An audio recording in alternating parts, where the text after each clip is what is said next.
Eu coloquei esse gráfico aí na minha. É porque para apresentar, coloquei, pô. Mas eu Bom, coloquei pessoal. só que eu falei de risco profissional. Aí eu coloquei dos gases. Eu não vou dizer que eu lembro, não. Eu não Halogenados. vou dizer que eu lembro, não. Ah, é o mesmo. Bom, pessoal, vou falar sobre anestésicos inalatórios. Particularmente, eu achei um conteúdo um pouco chato de entender, porque eu vou explicar que é meio que contraintuitivo. Quando você pensa em uma coisa, na realidade é o contrário. E desde que você entenda ali inicialmente os princípios das leis dos gases, você não entender isso vai acabar você não entendendo o motivo daquela situação.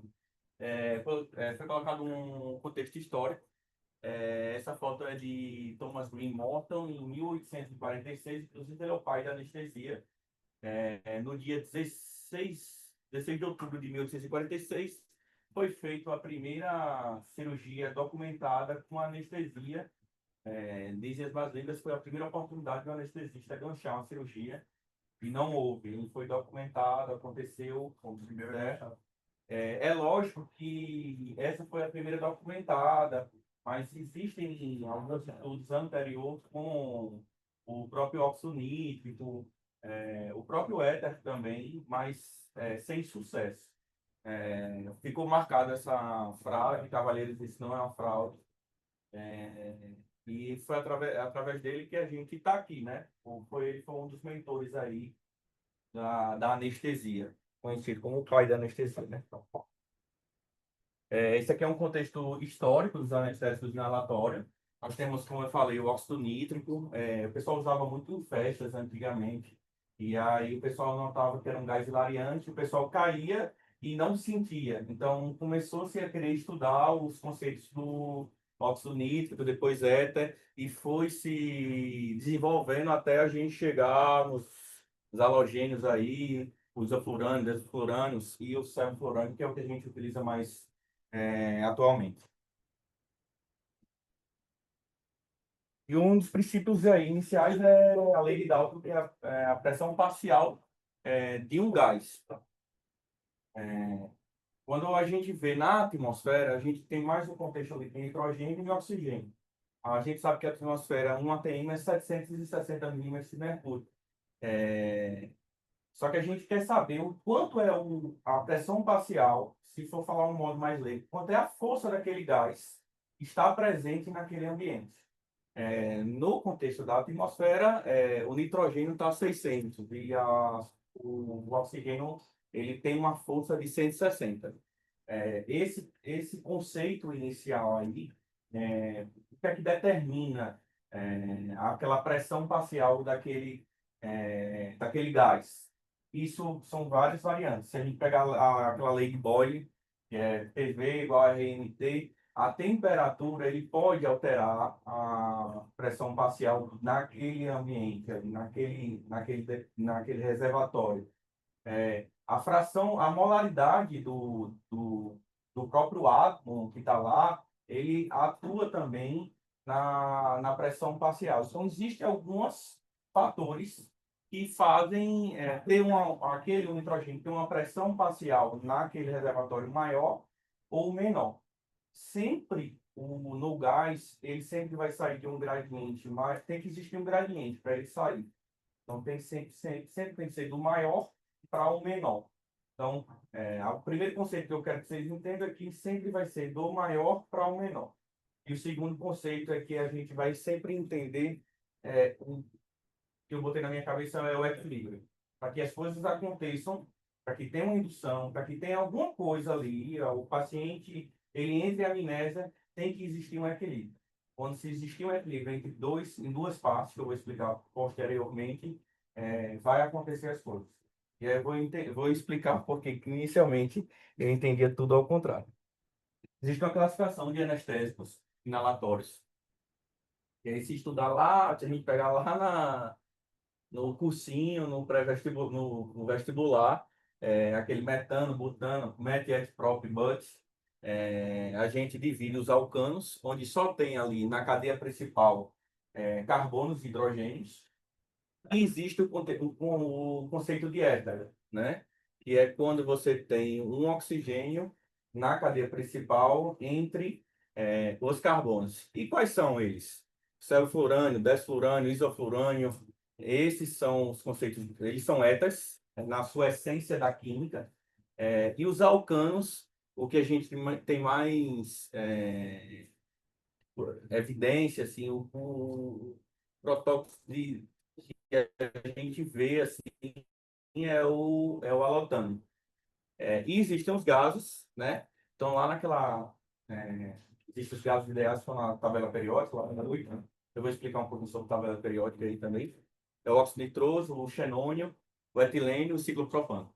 O ciclopropano, se eu não me engano, foi um dos início ali de alguns gases, no início dos gases inalatórios para evidência ali de indução, mas era um gás bastante inflamável. Então, foi deixado de lado. E existe também a classificação, eu falei a classificação química, onde a gente estudava lá no vestibular, cadeia, sabendo se era butano, se era um éter, se era um éster. Existe a classificação também, se eles são voláteis e gasosos. Mas como assim, voláteis e gasosos? A que temperatura, a que ambiente, a que pressão? E aí se tem um contexto, uma formalidade da química, se você tem ali a 20 graus Celsius e 1 atm, você vai ver o gás, se ele é líquido ou se ele está em estado gasoso. Quando a gente abre a tampinha lá do sevoflurano, ele está líquido, né? E a gente coloca lá e ele se transforma em gasoso. Mas a 1 atm, considerando que aqui no Brasil está a 1 atm, estaria a 20 graus, talvez não esteja, está a 26 graus. A gente está tendo um contexto ali do sevoflurânio líquido. Então, quais são os exemplos dos gases inalatórios voláteis? O halotano, o isoflurano, o sevoflurano, o desflurano, são os halogenados. A gente pega lá na tabela periódica, se não me engano, é a família 7A. Eles são os halogênios. Flúor, cloro, bromo, eles são considerados halogênios porque quando ele reage com metal, eles formam-se sal. E halogênio vem do grego lá, formador de sal. Então, se você pegar cloreto de sódio, né, o cloro, pegando com sal, o sódio, na verdade, forma-se um sal. Então, todos esses aqui, que são voláteis, eles têm ali na sua composição flúor, cloro e bromo. Tá?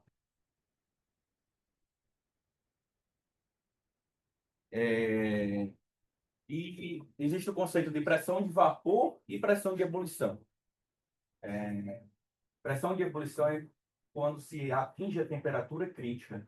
E aí ele não é mais vapor, ele se torna gás. O sevoflurânio, se a gente tivesse uma temperatura acima de 58 graus, ele não seria mais lá líquido, ele seria gás. Então, a gente tem uma pressão de ebulição, aqueles voláteis, uma pressão de ebulição alta, mas uma pressão de vapor baixa. Já ao contrário do óxido nítrico, a gente tem uma pressão de vapor alta e uma pressão de ebulição baixa, tá?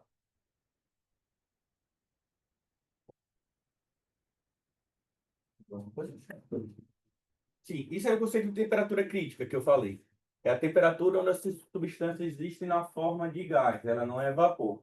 E ela é caracterizada por esse ponto crítico, né? Você tem a fase sólida, fase vapor, líquido, e acima daqui, né? Depois desse ponto, ele se torna a temperatura crítica. Qual é a temperatura crítica da água? 374 graus. Temperatura crítica de oxigênio, menos 119 graus, para se tornar gás, né? Esse é o conceito de pressão de vapor. E aqui, essa linha vermelha é a temperatura de ebulição, tá? E aí, cada linha dessa, ela representa um anestésico inalatório. O desflurânio, você vê que ele com mais ou menos 22 graus,8, isso é um ATM, tá, pessoal? Se eu colocar uma pressão maior, uma pressão menor, isso vai modificar totalmente, tá? Então, a 1 atm, se eu tiver 22,8 graus, o seu ponto de ebulição lá vai ocasionar o estado gasoso do, do anestésico inalatório. O sevoflurânio, que é a temperatura amarela que eu relatei, é 58, alguma coisa, que é justamente onde ele coloca. A pressão de vapor é uma definição importante, tá? Né? Porque interfere bem, né? Nossa máquina vai para tá bom? É, até questão em prova, cara. Uma das únicas coisas que muda a pressão de vapor no anestésico é a temperatura, tá bom? Então fixa bem aí esse gráfico de onde vai de papai em prova.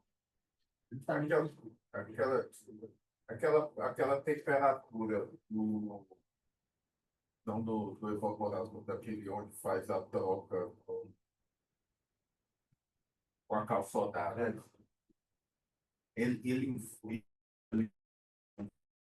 só o evaporador. do evaporador. O evaporador ele tem O que influi é a pressão, o ar corrido, né? Que eu vi que tem que deixar pelo menos dois para que aquele. não, assim, são coisas diferentes. Conforme vai aquecendo o anestésico, a pressão de vapor dele vai aumentando. Entendeu? Então, o próprio aparelho ele tem que fazer um cálculo para você continuar mandando 2% de câmbio. Entendeu? Já o fluxo de gás, o fluxo que você está querendo falar é uma outra coisa não relacionada a essa pressão da questão. Mas eu achei que a pressão de vapor pelo gás se aquece. Depois que passou lá no aquecedor, ele não volta a passar pelo vaporizador. Não, Os gases ele sempre deu um proporcional e entra no sistema Entra no circuitário. circuito e vai. É. Beleza. Isso vai ser uma coisa com isso na aula do R2 lá, para falar. Beleza. E a temperatura do paciente vai influenciar essa parte? Não, é a temperatura do líquido. Então, eu sei, mas ele fala, tipo, vai estar o gás já está no paciente, vai lavar mais sério, mas isso vai influenciar. Ele pode influenciar no coeficiente de solubilidade do sangue do paciente, tá. onde você tem um. Isso já é Ele já é outra. Eu acho que eu vou não falar. é questão de pressão de vapor. Não é. Entendi. Tá falando específico Não. da evaporação. Para poder liberar Beleza. Eu acredito, eu não dei uma pesquisada sobre o vaporizador, mas tipo assim, pela lei de Boyle, PV igual a RMT, se eu mexer na pressão ou se eu mexer na temperatura, eu vou transformar aquele líquido que eu coloquei em gasoso. Né? Ele deve, ali deve ser algum O que que mecanismo. acontece? Conforme você vai aquecendo a temperatura, ele vai soltando mais vapor. Então, a vapor, ele vai, como pode ser, aumenta a pressão parcial do cérebro funcionando naquele sistema. Perfeito. Só uma coisa, o que o carrinho faz? Ele joga, sei lá, você seta lá 2 litros. Ele joga 1 litro e 800, uma via comum, e 200 ml para pegar cérebro furando. E aí ele pega todo aquele vapor do cérebro, no final junta para dar uma concentração de 2%. Se a temperatura, conforme o líquido vai evaporando, ele vai esfriando, né? Vai perdendo calor. Entendeu? Então começa a vaporizar menos. Aí tem um aparelhozinho lá que ele vai meio que controlando essa saída ou não de cérebro furando na via que está passando pelo vaporizador. Para no final dar uma mistura e tentar ficar sempre 2%. Tá bom? Tá, assim, só para finalizar. Independente, vamos supor, você tem lá uma cama, né? Lá no. Se eu mudar a quantidade de O2 que passa no circuito ou a de ar comprimido, ele vai absorver, ele vai mandar mais para o paciente, ou ele sempre vai mandar a mesma coisa, independente do fluxo. Por exemplo, coloquei lá fluxo, fios de 50, paciente. Beleza. Tá lá uma cama. Ele vai mandar aquilo ali para o paciente. Se eu aumentar o ar pressurizado, ele vai mandar mais do que de uma cama. Não, você mudar uma Independente do fluxo. independente do. O que que eu tô. Como é que o carrinho faz o cálculo? É porque É na hora. 157 o do cérebro funcionando, se eu não me engano. É. Então, a pressão parcial dele é 156. Quando a gente quer botar a CEPA a 2% da pressão atmosférica é mais ou menos 15. Então, assim, quando você bota o cérebro, ele libera 150 milímetros de mercúrio. você quer que chegue a 15. O que que você faz, então? Você joga 9 vezes fluxo de ar por um lado, uma via por outro, e 1% do fluxo que você setou passa para o cérebro para pegar aquele 150, misturar, dividir por 10 e mandar 1%, entendeu? Então, não importa o fluxo que você bote, eu preciso fazer essa proporção. Uma para um lado e para o outro. Tá bom? O que acontece é, fluxos muito baixos, fluxos muito altos, quando é maior que 15 litros, ele turbilhona. Não sei se vai falar isso, vai turbilhonar. Quando turbilhona, ele vai puxar mais vapor, entendeu? Então a medida vai ficar, pode dizer, vai turbilhonar o vapor, vai chegar menos ar de anestésico na mistura final, entendeu? Então a concentração vai ser menor. E se você deixa o fluxo muito baixo, nem nossos carros não são preparados para baixo fluxo, o ar que vai passar pela via na latatória vai ser tão devagar que não vai conseguir puxar tantas moléculas para misturar no final, entende? Então vai ficar menor do que você está achando que está mudando. Tá? Só que a ideia é, não importa o que você mande, ele vai fazer essa mistura para no final estar entregando a quantidade. É porque quando a gente vai induzir, coloca lá o oxigênio no máximo, tal, para oxigênio, né? Aí, pum, induziu, beleza, já ligou ali o servo, às vezes não dá tempo de setar a fio direito, né? Porque tu tá aqui até tu prender ali e fixar o tubo. E aí eu ficava pensando que nesse meio tempo ele estava jogando mais servo do que eu gostaria, né? Não, ele Pelo vai fluxo, estar entendeu? mandando a concentração que é. Independente do fluxo da 12 lá. Só que quando vai estudar isso aí na latória, tem outras variáveis. A absorção do paciente, Eu vou relatar isso aí. distribui, tá bom? Show. Tipo, não quer dizer, tipo, inicialmente, tipo assim, se eu aumentei o fluxo ali, quer dizer que vai ser uma edição muito rápida. Isso, às Então, vezes o paciente já está em isso potência. depende de várias variáveis. Tu vai estar mandando a 2%. Beleza. Não é porque alguém que Não, veio aqui não, falar, não, não, baixei e tal, aí eu fiquei, não tinha nem pensado. Não. Inclusive, coisa de prática, né? Induzir muito bom, deixa fluxo alto, para você chegar logo na dele. Se tu ligar 2%, deixa fluxo baixo, até chegar, até ele realmente induzir com 2%, vai demorar por causa das que ele vai falar para a gente. Beleza. Assim como quando a gente vai desligar, tem uma tendência da gente aumentar o volume lá, né? Tanto a captação como a eliminação, a gente faz esse método aí. E aqui é tipo um resumo do que eu falei. Existem ali até a fórmula química, o ano que foi inventado. Tem aulas que eu assisti, vou ser sincero também, do Med Review, ele fala que já se cobrou fórmula de desflurano, de sevoflurano, e aí eles soltam alguns macetes. Sevoflurano é 7, vem 7 fluxos, tá? Então você vai ver lá, sevoflurano, ó, 3 mais 3 mais 1. Então tem 7, tá? Então são 7. Se cobrarem na prova é uma coisa besta e que a gente consegue matar. O desflurano, ele coloca tipo 10 for, 10 menos 4. Então tem 6 fluxos, tá? Então é uma coisa que ele disseram que cobra muito, que é do desflurano e do sevoflurano, tá? O isoflurano e o enflurânio, se eu não me engano, eles são isômeros. A gente lembra lá da química que é tipo, é, eles são a mesma propriedade química, mas eles são ao contrário, né? E a diferença é que o enflurânio, o cloro deles vem antes e o isoflurânio ele vem no meio da tabela, tá? No meio da fórmula. Então, se cair isso na prova, é uma coisa básica que a gente precisa saber se é o fluorânio 7, 10 fluorânio vem 4, e o iso e o enflurânio, eles são iguais. A diferença é que o cloro vem antes, tá? O aluno tem bom. Sim, o halotano, ele é o único que tem bromo, tá? Ele é da família dos halogenatos lá, ou ele é dos halogenatos que tem flúor, e ele é o único que tem bromo, tá? Então é uma outra coisa que também pode cair em prova. Isso aqui é alguns conceitos que eu ainda vou falar, certo? Sobre MEC, sobre pressão, participação sangue e gás, isso aí a gente vai relatar ainda aí, tá? E o que eu falei, o que são os anestésicos halogenados? É aquele que tem na composição flúor, cloro ou bromo, né?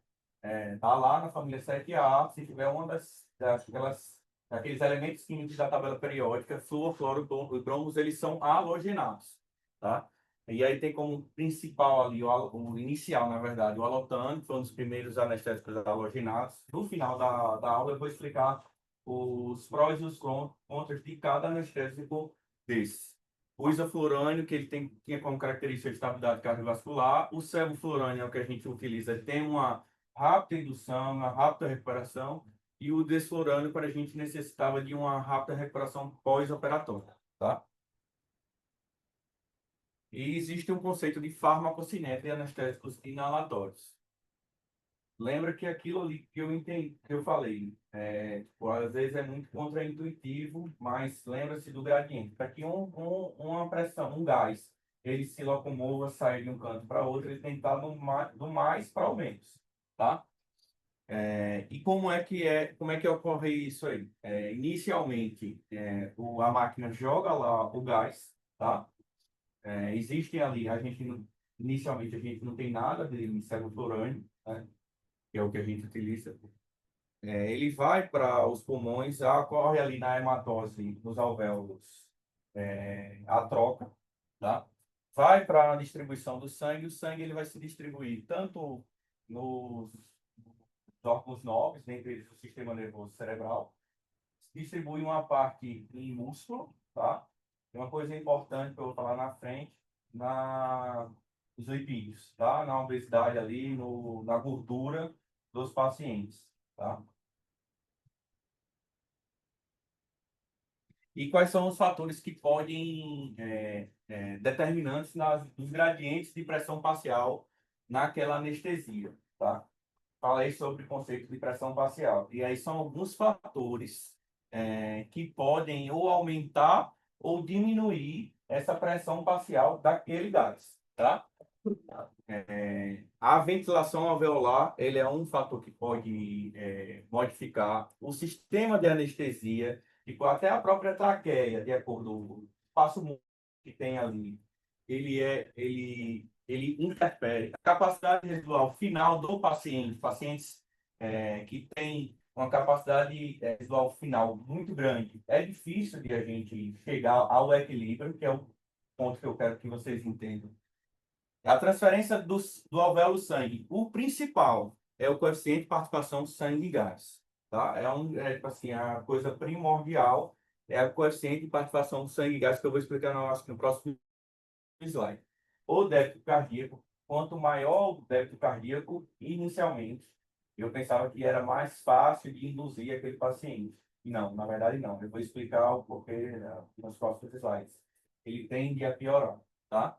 Uma diferença de pressão parcial arteriovenosa e depois a transferência do sangue. Eu falei de alvéolo, alvéolo, sangue, sangue e cérebro. Para a gente chegar ali uma concentração, tem um equilíbrio entre o alvéolo e o sistema nervoso central, que é o coeficiente de participação do cérebro-sangue, tá? Tá, uma pena que não teve aula de farmacologia, tá? Porque vai ficar muito enrolado isso para vocês agora. Falar, tá bom? Vou fazer um resuminho só. Farmacologia, a gente divide farmacocinética e farmacodinâmica. A cinética é como que fármaco chega onde você quer, tá? Isso a gente divide em absorção, distribuição, redistribuição e eliminação, tá? Quando a gente vai falar de anestésicos venosos, é muito mais fácil de pensar como é que a gente vai fazer esse cálculo, tá? A gente pensa em dose de medicamento. Ou o cara pega para ter aquilo, vou fazer 140 miligramas de propofol para ele. E a anestesia inalatória, como é que a gente faz? Porque não é por massa, né? Por quantidades. É porque qual vai ser o parâmetro que a gente vai usar? Pressão. Pressão parcial. Parcial, bom. Tá? Assim, o miligrama de anestesia venosa corresponde à pressão parcial e anestesia inalatória, tá bom? Então você tem que pensar como é que eu vou fazer no cérebro chegar à pressão parcial de 2% do cérebro. Uma propriedade que eu acho importante pensar nos gases, é que lembra que o gás, ele, se você botar ele numa sala, ele vai ocupar todo o espaço daquela sala. Então, como é que você sabe quanto tem daquele material nessa turma da sala? É tudo em porcentagem, tá bom? Então, você pega o volume total da sala e a gente define as doses em porcentagem. Por isso, toda decisão aleatória vai ser em porcentagem, tá bom? 1, 2%. Porque não tem como você saber como é que tá a massa lá, ou como é que tá o volume, porque vai ser da sala. Se você diminuir a sala, vai diminuir o volume, isso tudo vai ser em porcentagem. Tá bom? E aí, a partir disso, a gente vai ver como é que a gente vai saturar o sistema com célula 2%. Como é que vai saturar o pulmão com célula 2%. Para aí o sangue chegar lá no cérebro. E aí vai ser mais ou menos isso que ele vai tentar falar para a gente, tá bom? Então, não vamos pensar em massa, vamos pensar em pressão parcial de gás. Então, na farmacocinética, primeiro tem a transferência da máquina para o alvéolo, tá? Onde eu injetei lá o servo junto com o oxigênio, junto com o nitrogênio. Na hematose lá, tem a transferência do alvéolo para o sangue, e do sangue ele vai correr para os órgãos nobres, dentre eles o sistema nervoso central, corre uma parte, ali isso chega a quase 75%, uma parte para o músculo e outra parte para a gordura, né, para lipídio.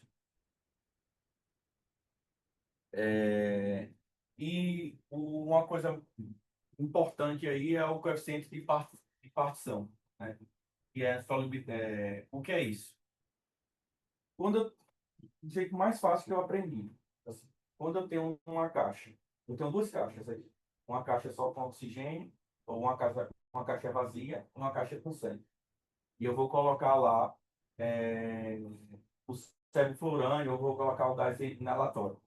Qual é a afinidade? A afinidade qual é a propriedade daquele gás? Ele tem uma afinidade maior pelo sangue ou ele tem uma afinidade menor pelo sangue? Tem uma afinidade de ficar naquele reservatório. Um jeito mais fácil de aprender ali o que significa isso. No alotano, no isoflurânio, ele tem uma afinidade maior no coeficiente de partição e solubilidade também, e ele ir para o sangue. Ele correr para o sangue e ficar lá no sangue. Já o isoflurânio, o sevoflurânio, o desflurânio, o óxido nitroso, ele tem uma tendência de não ir para o sangue. Ele não tem essa afinidade tão grande. Inicialmente, eu achava o seguinte: e eu tenho uma afinidade maior pelo sangue desses. Então, esse sevoflurânio ele vai correr mais pelo sangue e aí ele vai chegar mais no sistema nervoso central. Então, o paciente vai entrar em plano mais rápido. Mas isso é contraintuitivo. Pois é, não é contra-intuitivo, porque é justamente isso. Tu tá pensando em massa, entendeu? Se tu precisa de maior massa para ser absorvido pelo sangue, para ficar uma pressão parcial igual, tá no ar? Concorda? Isso, concordo. Você entendeu? Se você for pensar em massa, você vai acabar entrando todas essas coisas que são contra-intuitivas, tá bom? E o anestésico é muito solúvel, significa que o sangue precisa absorver muito anestésico para ficar com a pressão parcial que você está querendo, entendeu? Igual do gás em cima. Ok? Se ele for menos solúvel, então o sangue vai absorver, sei lá, 3 moléculas furando, vai ficar com a pressão parcial igual o ar que está em cima. Deu para entender ou ficou enrolada? Show. Ou seja, qual vai ser o mais rápido de induzir? Um anestésico muito solúvel ou um pouco solúvel? Pouco solúvel, tá bom? Certo. Então, vai pensando em pressão parcial, porque se você pensar em massa, você vai cair em muito erro de questão de anestesia inalatória. Isso aí é mais ou menos parecido com o que você falou de oxigênio e de gás carbono na aula de fisiologia respiratória, tipo da afinidade pode ser do CO2 ser maior da pressão parcial do que a do oxigênio. Não tem muita relação com isso, não, tá bom? Eu acho E aí eu falei na questão do como é que vai avaliar a função pulmonar de troca da droga. Se é medindo oxigênio, se é medindo CO2. Como o CO2 é muito mais difusível, você vê que você vai ter mais dificuldade de troca de CO2, então o parênquima pulmonar não está funcionando.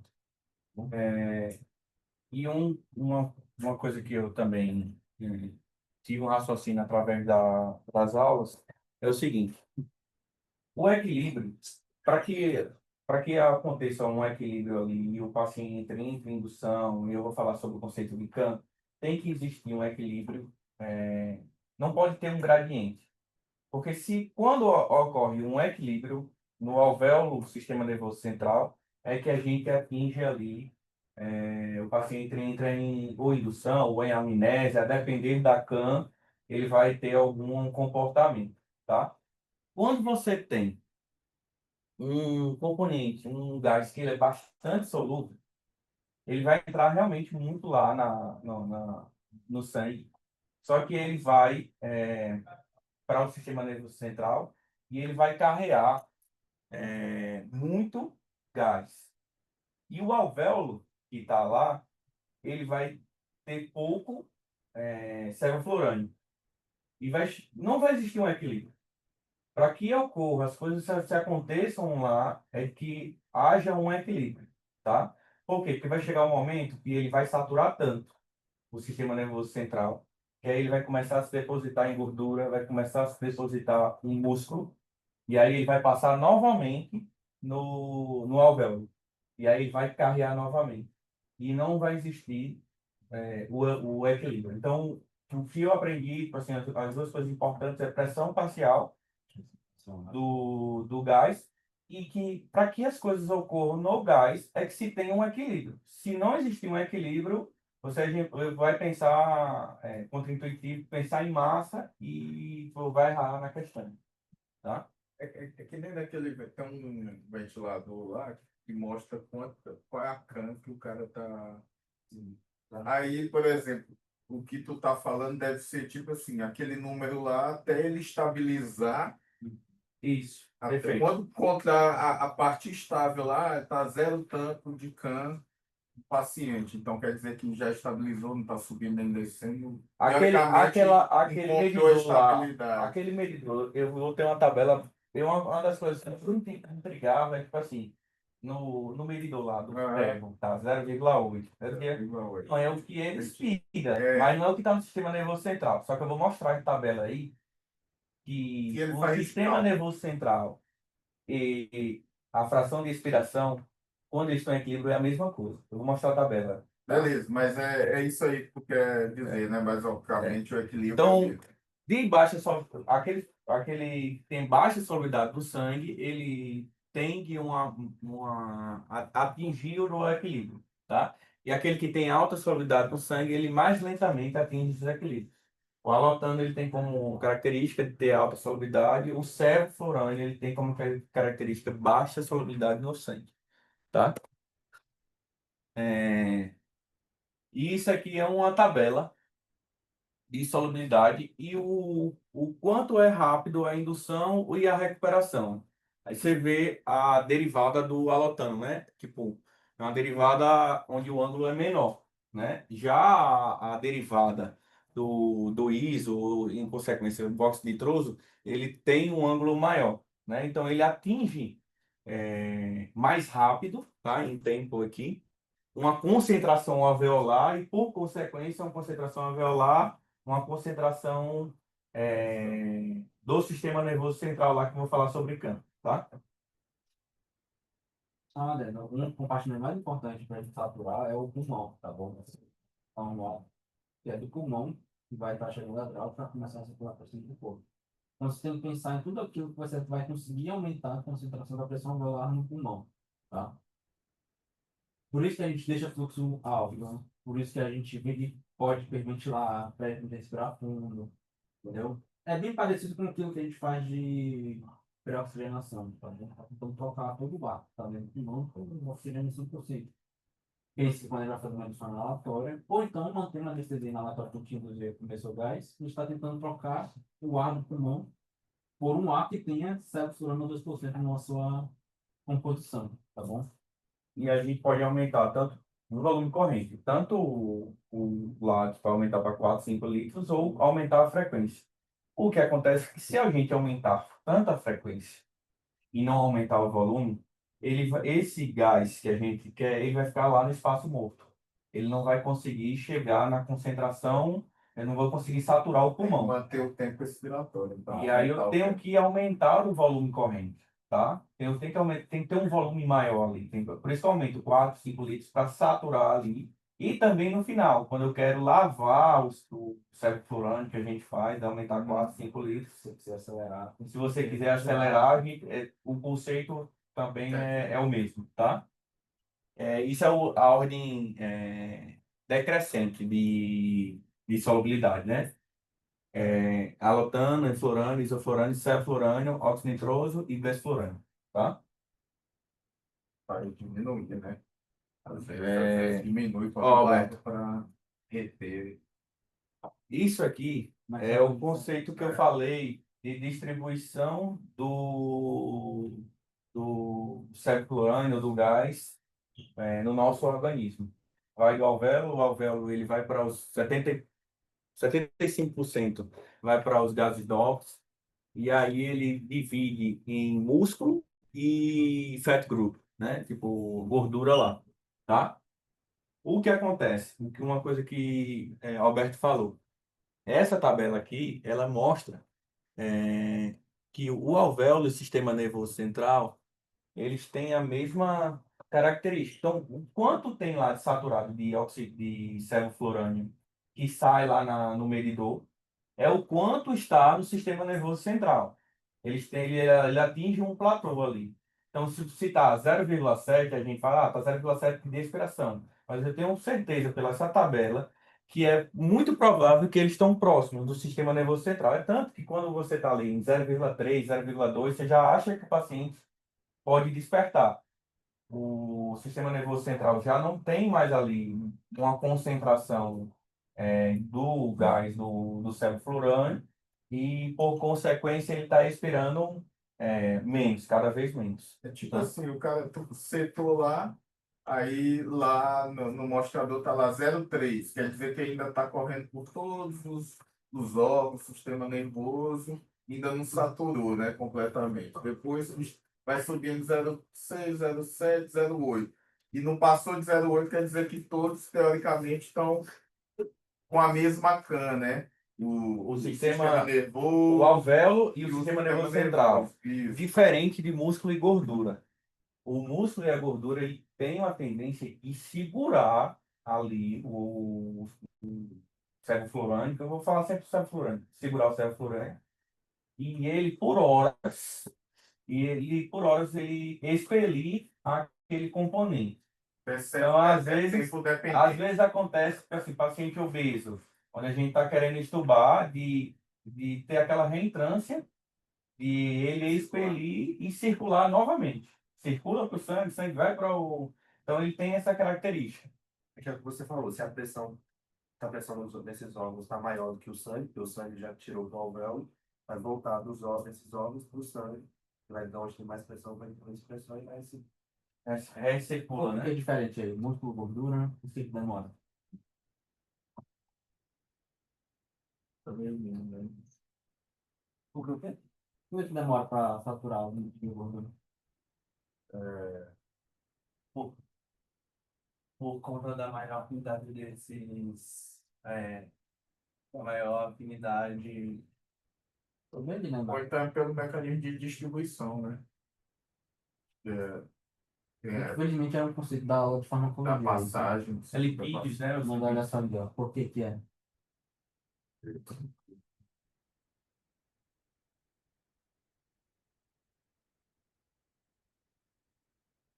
Alguém sabe qual é a Seria por conta da. parte? É Tem relação 5% da com. saída da cardíaca, a gente vai ter que ter o déficit, cara. Então, porque são estruturas que. 20%. É porque são menos vascularizadas. É. Nada difícil. Ó, no farmacologia tem um conceito do primeiro, segundo, terceiro compartimento, tá vendo? Isso eles estão sendo bem trazidos para tá? Primeiro compartimento, a diferença aqui entre o pulmão e circuito músculo, tá? Então, circuito, pulmão, órgãos intimamente vascularizados são o primeiro compartimento, músculo, órgãos puros, órgãos líquidos, são o segundo compartimento e gordura, terceiro compartimento, tá bom? Por que o sistema nervoso central é tão parecido com a válvula? Porque é um órgão muito vascularizado, entendeu? Então, a concentração que está no alvéolo é quase igual a que está no sistema nervoso central, tá bom? Não deve estar precisando caírem, isso aqui é depois do equilíbrio, tá bom?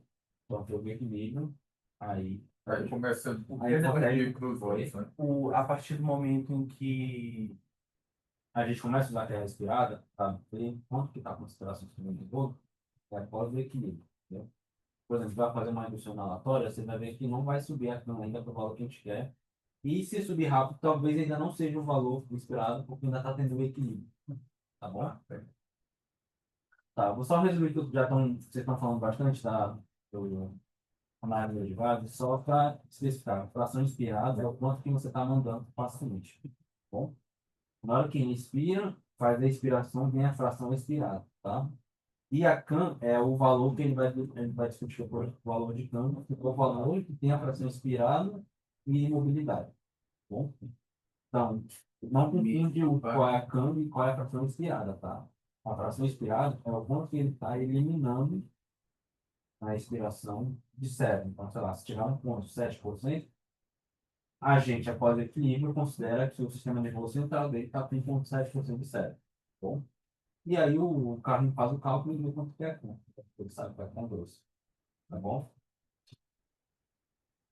Quando a gente começa a acordar o paciente, acontece isso que vocês estão falando aí, tá bom? A gordura, como ela demora para saturar, ela tem um fluxo sanguíneo baixo, mas o volume dela, que pode acomodar a anestésico, é muito grande. Volume de distribuição. Volume de distribuição. Então, a gente começa, quando você está tocando a correta, e te liga o cérebro, vai chegar um momento que a gordura vai ser uma fonte de cérebro fluando, que vai começar a mudar a forma de seu volume para você poder ir para o pulmão descartar.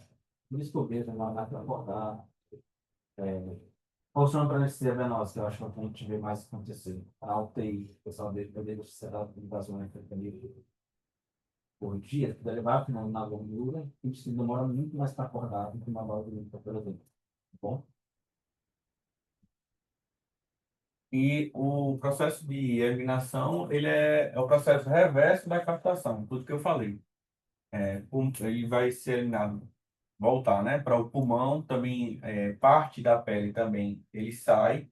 A própria incisão e o metabolismo, que é quase inexistente, também sai, excretado o sevoflurane. Mas a parte principal é através do pulmão, né? Ele vai sair ali através da expiração. E o que a gente pode melhorar é aumentando o volume minuto para lavar, né? Se eu desligo o sevoflurânio ou se eu boto só 0,5, isso vai também interferir, tá? O conceito de solubilidade que a gente falou, né, depende do gás que tá, se é um halotan, no caso, ele tem uma tendência pior de recuperação, já o sevoflurânio, ele tem uma tendência maior de sair do sangue, tá?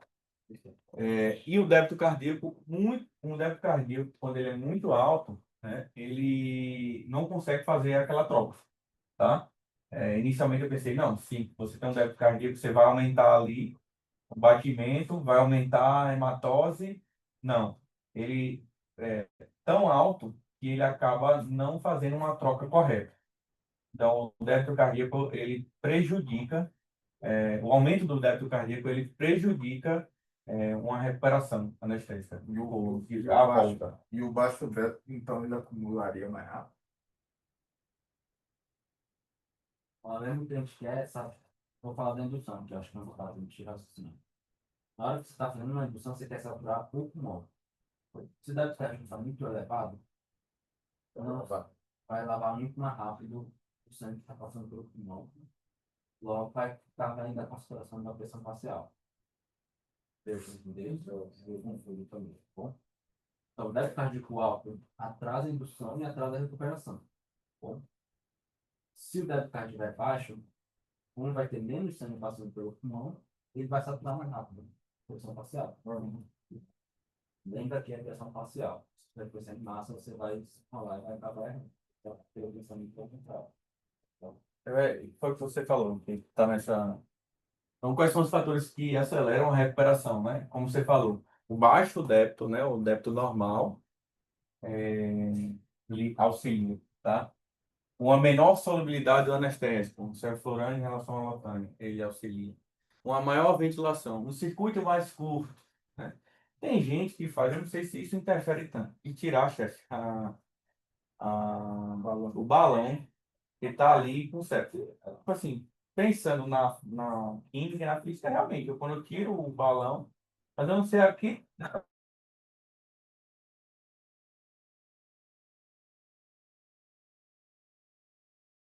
Você vai tirar tudo fluido. O que é que isso pode acontece? influenciar? Tipo, Quando você está jogando cérebro a 2%, assim que expira cérebro a, sei lá, 1,5%, aquele cérebro que ele expirou entra no circuito de novo, entendeu? Você tem que ficar lavando o circuito. Você só tá tirando tudo fluido. Foi. Se você tira o balão, você diminui um pouco essa inalação, entendeu? do que ele estaria lá, certo? O problema é não é recomendado fazer porque você vai fazer vazio, tá? O paciente não é para fazer. Pode fazer se for uma maxilarinha, já que tu nem deixou comprimido, tá bom? Mas o paciente está entubado, tá? Cara, tu deixou a cirurgia inteira com a ventilação protetora, tu no final tirar a bala, melhor melhor tu não cagar para a ventilação dele. Outra, assim, na prática, não muda tanto tempo assim. Pois é, não Subtempo. muda tanto porque a gente Porque- deixa um fluxo muito alto já. E porque também a gente está pensando numa variável, e isso aí são várias, até o débito cardíaco, influye. Então, É um negócio muito pequeno, né? Tipo, mas eu acho que o principal é fazer a telectasia, né? eu acho que o risco não compensa esse benefício. E aí vem um conceito, acho que é o último conceito que a gente fala, que é a concentração alveolar mínima. O que é a concentração que é CAM? É a mínima concentração necessária do anestésico impedir a movimentação ou reação em resposta a um estímulo, seja doloroso ou cirúrgico, em 50% dos indivíduos. Cada anestésico desse tem uma CAM, tá? E isso equivale a 50% dos indivíduos, tá? Se eu quero pegar 95% dos indivíduos, é só eu multiplicar a CAM por 1,25, 1,3 e vai entrar dentro daquela curva de Gauss lá, tá? Eu acho que tem uma tabela aqui do cefalorânio, o que é que ele faz tanto. Eu acho que esse é o do cérebro. É uma coisa que tem que decorar, né? Todos. Apesar de não usar, né, os outros vai ter que saber, né? Mas por a título de conhecimento, porque não botando isoflurano, influrano, Isso ainda usa. Isoflurano. Já vi isso no colega chegar. interior, né? Já vi colega lá, pega o isoflurano e dá 2%. Que é 1,2, né? Aí já tem que já. Chegou lá e ligou 2%. É. Pronto, eu raspei, né? 2 vezes atrás. Tem esse decorado, tá? E você vê que o óxido nitroso é 105 a CAM. Então, se precisa. Ou seja, a gente nunca vai alcançar a grama do oxígeno. Sempre, por isso que, primeira coisa, a gente tem que estar com concentrações altas. Então, se for fazer uma pessoa inalatória em criança, cara, é 2 terços do mesmo, né? O fluxo total tem que ser de um óxido de cloro. Já que ela é muito alta. E segundo, que a gente nunca vai alcançar uma cana, né? A gente nunca vai conseguir dar 105% de oxigênio no problema.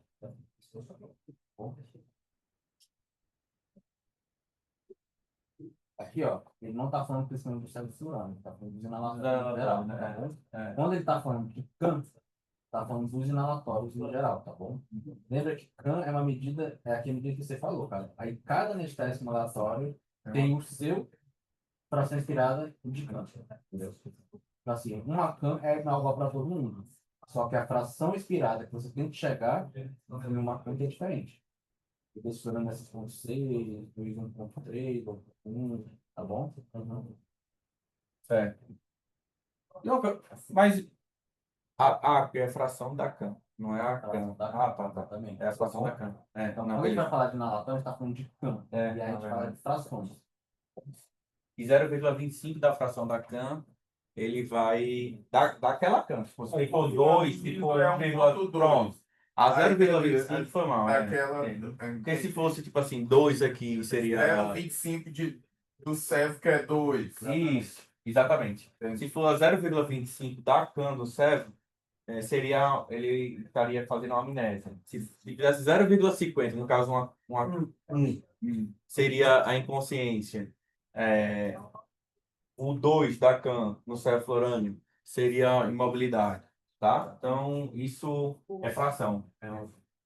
Tá? Então, foi muito legal desse gráfico. Aqui já estava entrando na parte farmacodinâmica, que é como que o medicamento vai agir no paciente. Tá bom? Aí a gente para de falar um pouco de absorção, redistribuição, não. Até já são os efeitos no paciente. Tá?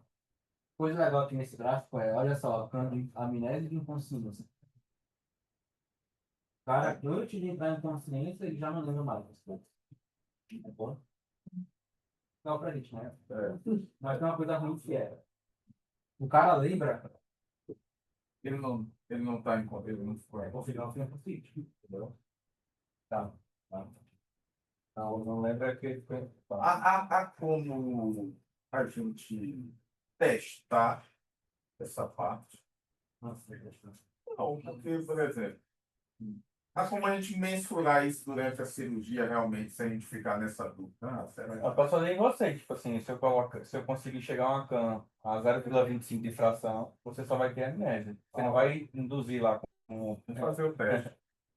Aí eu posso chegar em consciência, tá? Eu Vamos fazer posso- o teste um dia. Mas tipo assim, durante a cirurgia você não vai querer acordar o paciente.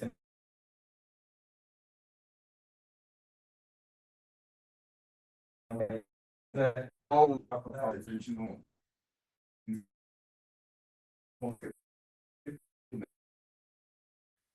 O paciente está meio achando, sabe se ele está pelo sensor do Só uma coisa, daí é 50% de pacientes também. Ah, Isso daqui é tudo em 50% de pacientes. Tá? Ah, tá. Não se é. eu quiser, eu multiplico isso aí por 1,25, eu vou pegar 95% do paciente. Tá? No caso, essa fração de câmbio, a gente avaliar se está com amnésia ou se está com paciente móvel, inconsciente. Teria como fazer alguma observação dessa fração pelo BIS, não, né?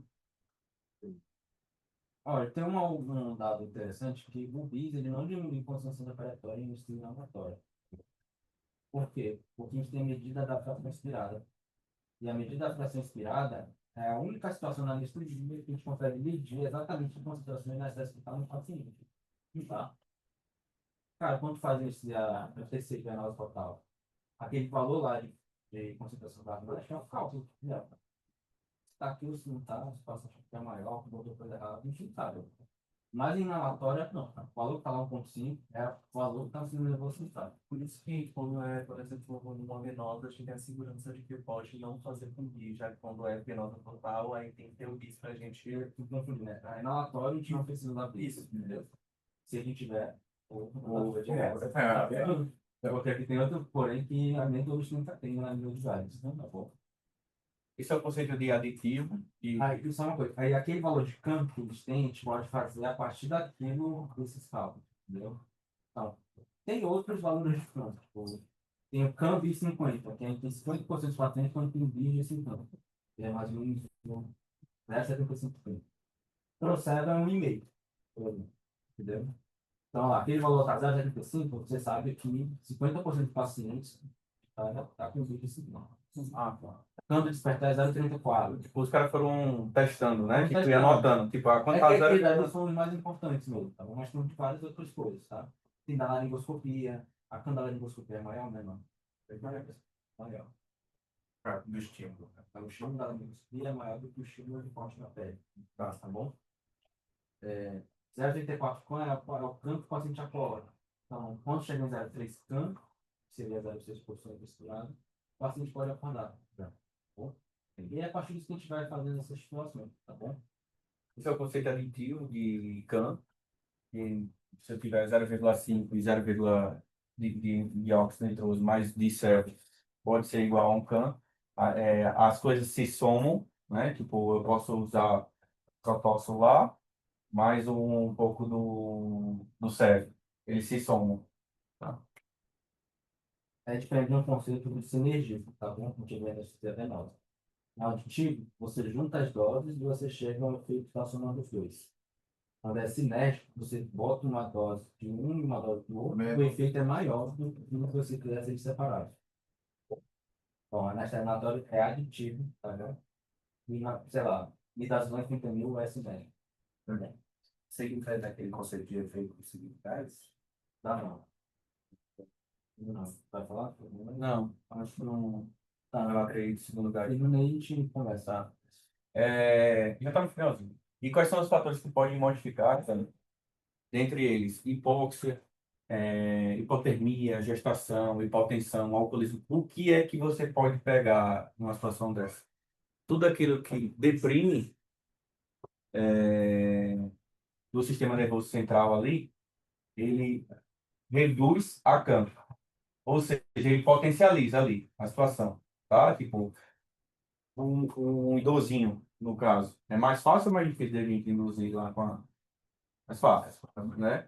Na gestação, eu fui dar uma estudada sobre isso, falando alguns efeitos da progesterona. De 25 a 40%. A progesterona, ela não é em relação a... Porque eu tenho a progesterona e tem dos também. Endocrinoides, né? As endorfinas endógenas. Diminui um pouco. Diminui um pouco. Então, a cana da mulher vai ser diferente da gestante, velho. E tudo que aumenta, né? Tudo que aumenta o metabolismo do sistema nervoso central, é tipo, recém-nascido tem uma atividade cerebral maior, uso crônico de álcool. Não é uso agudo, porque o agudo, no agudo ele deprime, né? O álcool ele deprime. Aham. Cocaína, É efedrina, resistente, né? tudo isso vai aumentar a CAM. Então eu tenho que aumentar a CAM Para ter o mesmo efeito. ter o efeito. E fatores que não alteram sexo, duração anestésica, alcalose e hiperfosfatemia. Tá? Só um detalhe, recém-nascido, nasceu agora, a família é menor, né? Tipo de progesterona que você tá dando. Pode ter. O cara nasceu, vem operar, a família é menor. Para falar de, se for, por exemplo, um agudo, que tem ainda Tudo é mais, menor porque tem mais. mais das faltas padrões, por exemplo. Não, maturidade você não me tá bom? Caiu na prova de alpine, acho que foi do ano passado, e foi primeiro. E também tá caro. Mas passou de 42 processos, começa a dar. Até que o penal, começa a fazer disfunção motivacional. É uma vontade, tá bom? Então, a canção sobe até 42 graus, só para falar, isso começa a cair. Perfeito. Tá certo? Deixa eu ver uma outra.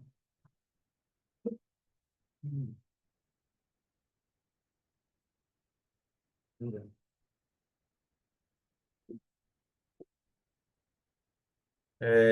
E um dos conceitos de farmacodinâmica que ele está falando, por que que explica tudo isso aí, os gases inalatórios, de fazer a indução, e o paciente tem amnésia, o paciente tem inconsciência?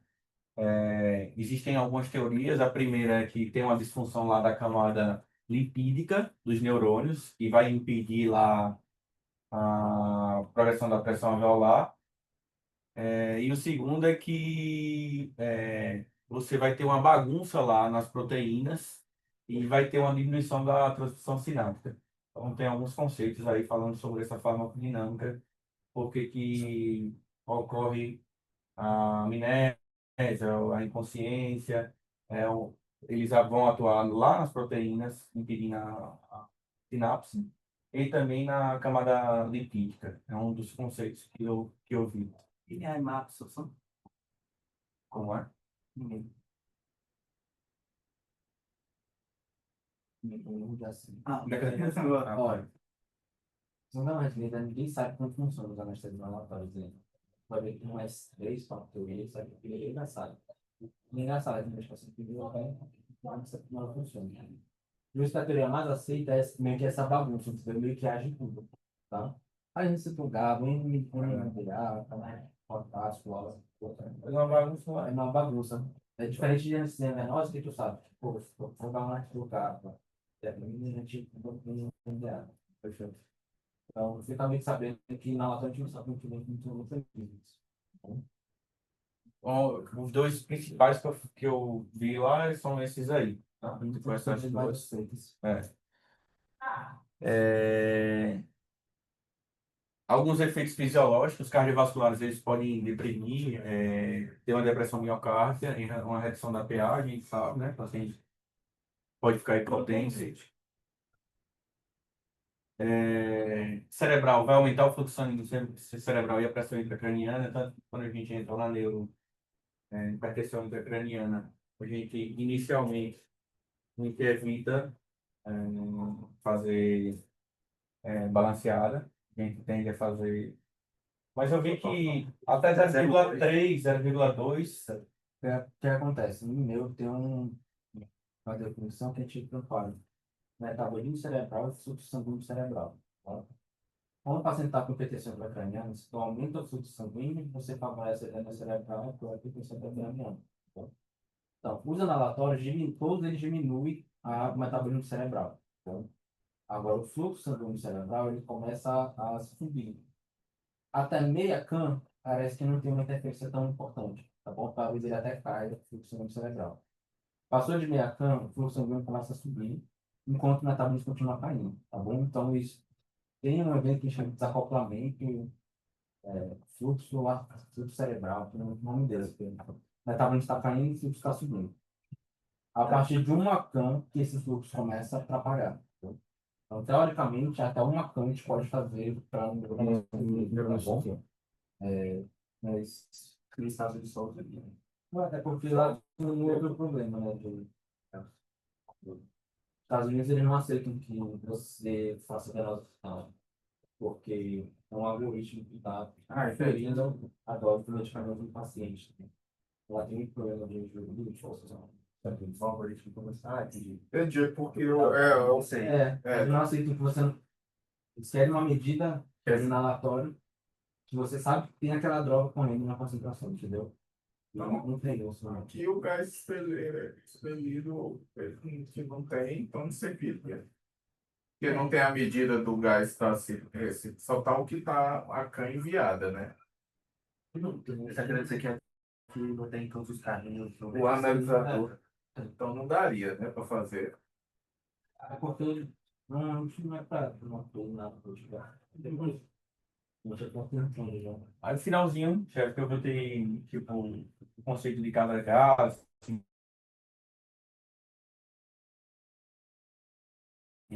as características, cinética, mas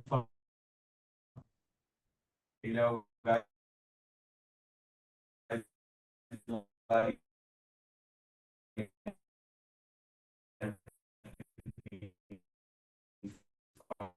fala. Outra coisa importante, ele isoladamente ele não induz anestesia. A gente viu lá que a cana ele induz ela. Qual que é essa?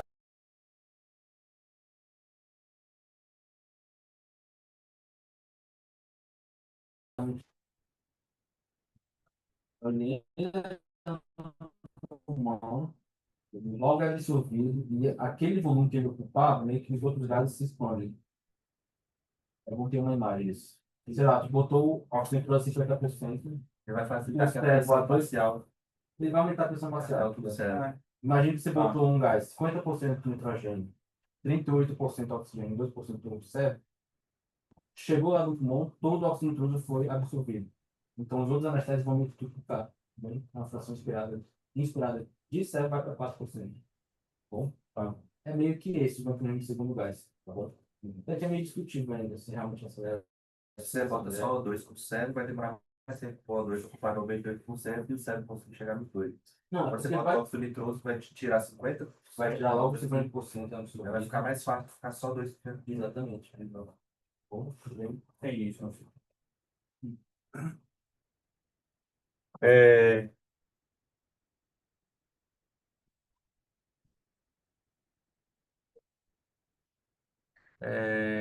Sim, essa aí foi o que eu falei, que ele reduz a CAM, do óxido nitroso. Os efeitos, ele pode ter anemia megaloblástica, tá? Uma tóxico maior do que 98, sim. Efeito hilariante, pode dar muita cefaleia, fadiga. Tem alguns estudos falando de maior risco de abortos aí. Não precisa de aborto é porque ele diminui, né? Diminui a beleza. De anemia megaloblástica. Quanto mais chance de aborto, de malformação. Muitas náuseas e vômitos, o paciente pode ter, tá? Tem dois problemas. O problema do óxido nitroso, porque a gente não usa, é que está muito náusea e vômitos, tá bom? E ele é um gás que expande. Então, toda cirurgia que está com idade aberta, alinhar, reforço com ou seja, Otorrino, né? otorrino, oftalmo, vídeo, cirurgia por fio, tudo de lá parou. Por exemplo, sobra pouca coisa. Não dá. O alotano, ele, uma das coisas que a gente já estudou é que a indução e a recuperação além, que é o coeficiente de solubilidade dele é alto. E uma coisa importante que o alotano ele dava muita insuficiência hepática. Ele foi abolido, tá? Ah, tá aqui. De 20 a 40% metabolizado por via hepática, né? O que é mais. Ele é o que é mais patógeno porque ele é o mais metabolizado. É, e aí alguns conceitos que o alotano nos efeitos colaterais, depressão, arritmia, mas o mais importante que eu acho que pode cair em prova é a insuficiência hepática, que mais Tem tem muita coisa que cai. Insuficiência hepática, arritmia, arritmia. mais cardiorrespiratória. Tá bom? Ele é o que mais, ele é o que mais aumenta a pressão intracraniana. E também é hipertermia maligna, eu acho que ele é um dos. Todos os relatórios são. Todos os laboratórios, mas ele é o que tem o maior risco, pelo que eu. É que ele é usado para diagnóstico. Aí faz a biópsia. Ah, ele que faz. Ah, tá. Aí o enflurano e o isoflurano. O enflurano ele foi. Uma coisa que mais que chamou mais atenção é que ele induzia muito convulsão. Então, quais são as características do suave, doce, indução e recuperação lentos, lá assim como o alotano. E uma coisa interessante é que ele pode precipitar crises convulsivas. Cuidado aí com a poça de água aí caindo.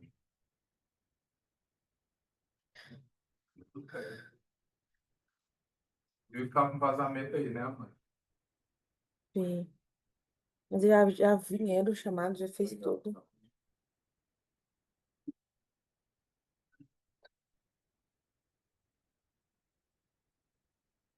O isoflurano e o isoflurane, um tem um odor suave, o isoflurane ele tem um odor desagradável. Eu nunca tive a oportunidade de Ah, né? mas isso é um cheiro A distingente. e cheiro de barata. Se vendesse no carnaval, já tinha sentido o cheiro. Ele tem uma indução mais rápida do que o alotano e do que o influrano. E ele reduz a pressão arterial em função do vasodilatação. Exatamente.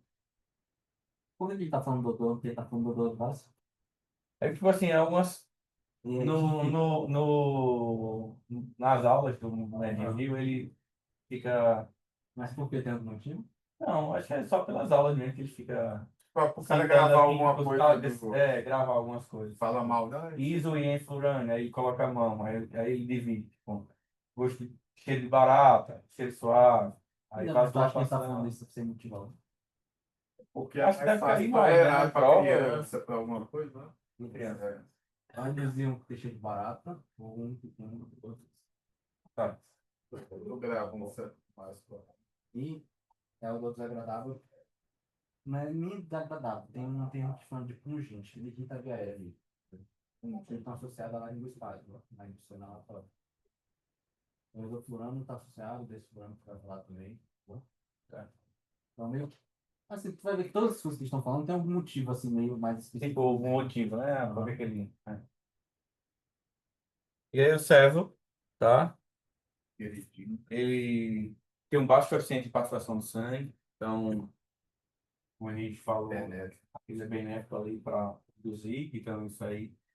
Quais são os efeitos colaterais? Ele tem um efeito hipotensivo, ele aumenta a pressão intracraniana, ele tem um efeito broncodilatador. Qual é o interesse clínico lá? Por que que a gente utiliza o servo hoje em dia? Ele tem um rápido perfil de recuperação, ele não irrita a via aérea, não tem taquicardia. Tem sinergia com o bloqueador. E eu acho que os Ele é- principais é rápida indução e recuperação anestésica. Acho que é das grandes coisas que a gente teve aí do servo, é isso aí. O 10º ano, tá? É o que tem 10 menos 4, 6. Vamos lá. ele qual é o interesse clínico? Ele tem um tempo de recuperação mais rápido que o alotano sevoflurane. Então, ele tem um início em recuperação muito mais rápido. Porém, ele é bastante irritante na árvore traqueobronca. Então, tem muita tosse, salivação, broncoespasmo, assim como o seu falou, irritado. E aí, o principal assim que a gente fala do desflurano é o laringoespasmo, aumento de secreção, então jamais vai induzir. Desse ano, você bota isso, tá? Porque ele faz mais carga genética. É aquele paciente que conseguiu no gás, às vezes tem um ataque cardíaco, hipertensão do intuitivo, tá bom? Então, faz isso, tá? Acho que foi. Era isso, gente. Valeu. Quer contar depois? Pô, cara, pode pôr. Se tiver certo, bom. Quando em neurociência falar em relação ao fluxo de muitas vezes quando da paciente que possa albergue não tolerar por do cérebro. Mas se for apenas para indução e depois manter, fazer uma manutenção sem gás ou com gás com a carga mínima, pode ser feito? Pode ser feito, cara. Mas tem um porém, né? Normalmente quando você vai induzindo gás, você tem que dar uma concentração muito alta, muito acima de uma ponta. Então, se for aquele paciente que está com hipertensão de pressão grave, acho que não é muito ideal você fazer isso, tá? Uma coisa que tu pode fazer é, ao mesmo tempo que você está induzindo, você hiperventila ele, sabe? Você tem PC2 para fazer a construção e o cérebro motor para fazer a dilatação, tá bom? Mas mesmo assim, ainda a preferência é fazer indução venosa, tá? Sei lá, eu falo isso por causa de criança, tá bom? Normalmente, criança você dá uma insistida no acesso, mas se não conseguir, pode induzir no gás, mas sabendo que vai ter que ventilar, inclusive devagarzinho, tá bom? Tá?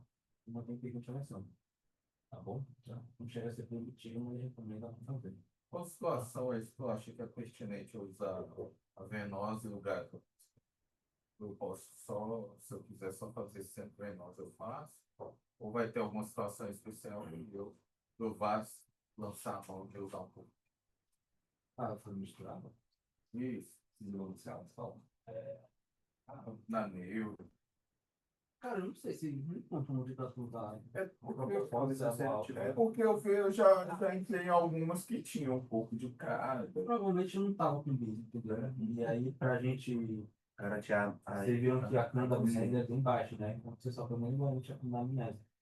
Então, no caso aí, vamos supor, mal posicionou o bis, o cara já entrou em campo, o bis parou de funcionar, daria para fazer essa. O que acontece? Você sabe que a cana da amnésia é 25. Por isso que a gente deixa, sei lá, como está sendo, 5 por caso não, entendeu? E aí você nunca tocar com a venenosa total. Mas se tu tá com bis, E o bis, por acaso, ali molhou, parou ali, assim, os caras mexem, parou de funcionar, não tem um padrão do bis. Então vale a pena eu jogar um pouquinho de gás ali. vai, porque tu sabe que manteve aquela necessidade toda aqui o tempo inteiro, não. É. Mas vamos supor ali na indução, parou de funcionar, os caras lá. Talvez seria essa situação. Tá botando tanto louco.